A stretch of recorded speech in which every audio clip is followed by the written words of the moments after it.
అందరికీ శుభోదయం. ఈరోజు మన ఫైనాన్స్ చిట్కా.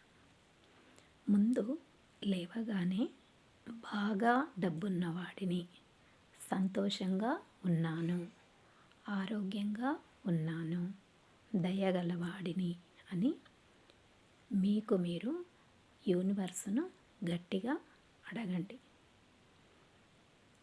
ఒక 5 మినిట్స్ అలా అడుగుతూనే ఉండండి యూనివర్స్ని, మీకు ఇష్టమైన దేవుణ్ణి.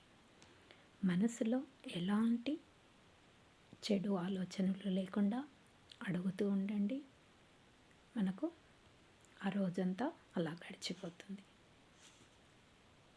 ఎందుకంటే నా దగ్గర డబ్బులు లేవు, అబ్బా నాకు ఈరోజు చేత కావడం లేదు, అబ్బా ఈరోజు నాకు తలనొప్పి ఉంది, అలా అనుకుంటూ ఉన్నప్పుడు మనకు ఆ రోజంతా అలాగే గడిచిపోతుంది. అదే ముందు చెప్పినవన్నీ అనుకుంటూ ముందుకు వెళ్ళారనుకోండి, ఆ రోజంతా మీకు సంతోషంగా గడిచిపోతుంది.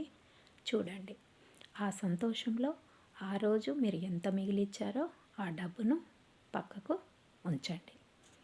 ఒక నెల అయ్యాక వాటిని ఎందులో పెడితే మనకు లాభాలు వస్తాయి, ఏ విధంగా ఆ డబ్బును ఇంకా మెరుగవ్వడానికి మనం ప్రయత్నం చేసుకోవాలి అన్న ఆలోచన చేయండి. ఒక నెల రోజులు, 2 నెలలు, 6 నెలలు, సంవత్సరంలో మీలో మీకే మార్పు తెలుస్తుంది. Thank you.